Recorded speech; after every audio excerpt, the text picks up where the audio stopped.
रिया park में अकेली बैठी थी। पतझड़ के पत्ते उसके दिल के टूटे हुए टुकड़ों की तरह उसके चारों ओर गिर रहे थे।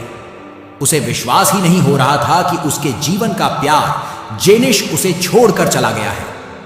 उनकी प्रेम कहानी बहुत ही मनमोहक तरीके से शुरू हुई थी। वह बरसात का दिन था जब रिया पहली बार जेनिश से शहर के विचित्र किताबों की दुकान पर मिली थी। उनकी नजरें उनके पसंदीदा उपन्यास की पुरानी प्रति पर मिली और साहित्य के प्रति उनके साझा प्रेम पर वे एक दूसरे से जुड़ गए। जल्द ही वे अविभाज्य हो गए।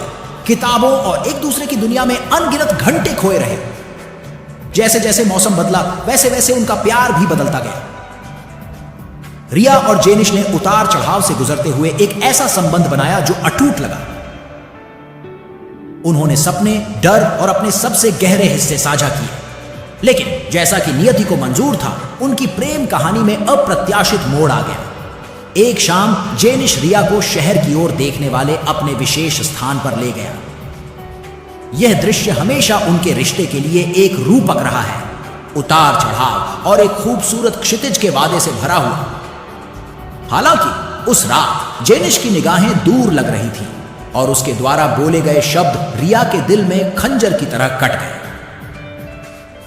मैं अब ऐसा नहीं कर सकता रिया, हम अलग अलग रास्तों पर हैं और मुझे खुद को खोजने की जरूरत है, उसने अपनी आंखें उससे बचाते हुए कहा। रिया की आंखों में आंसू आ गए और उसने उससे पुनर्विचार करने का अनुरोध किया, लेकिन यह व्यर्थ था। जेनिश ने उसे वहीं खड़ा छोड़ दिया। नीचे शहर की रोशनी टिमटिमा रही थी, जो उसकी एक बार की आदर्श प्रेम कहानी के टूटे हुए टुकड़ों को प्रतिबिंबित कर रही थी। दिन रात में बदल गए और रिया उस शून्य को समझने के लिए संघर्ष कर रही थी जो जेनिश अपने पीछे छोड़ गया था। उसने खुद को काम में डुबा दिया और खुद को किताबों के पन्नों में खो देने की कोशिश की, लेकिन हर कहानी उसे उस कहानी की याद दिलाती थी जो उसके अपने जीवन में सुलझ गई थी।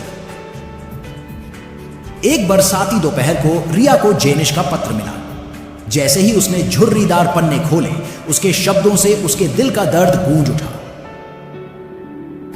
उन्होंने आत्मखोज की अपनी आवश्यकता के बारे में बताया, उससे हुई चोट के लिए माफी मांगी और भविष्य में उसकी खुशी की आशा व्यक्त की। हालांकि पत्र ने थोड़ा समापन प्रदान किया, जिससे रिया को अनुत्तरित प्रश्नों से जूझना पड़ा। ठीक होने के प्रयास में रिया ने आत्मखोज की अपनी यात्रा शुरू करने का फैसला किया।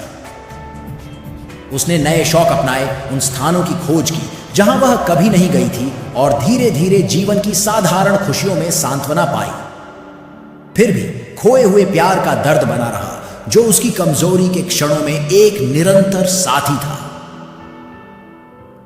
महीने बीतते गए और रिया की ताकत बढ़ती गई। उसने परिचित चेहरों के साथ रास्ते पार किए और नए दोस्त बनाए, जिन्होंने उसे उस जीवंत भावना को फिर से खोजने में मदद की, जिसके बारे में उसने सोचा था कि वह खो गई है। उपचार के बावजूद जेनिश की याद उसके दिल में बनी रही, उस प्यार की एक खट्टी मीठी याद जिसने एक बार उसे खा लिया था। एक दिन एक किताब की दुकान की अलमारियों को खंगालते समय रिया को एक किताब मिली जो उसे पुकारती हुई लग रही थी। इसका शीर्षक द आर्ट ऑफ लेटिंग गो उनकी यात्रा से मेल खाता था। जैसे ही उसने इसके पन्ने पलटे, उसे वह ध्यान मिला जो सीधे उसकी आत्मा से बात करता था।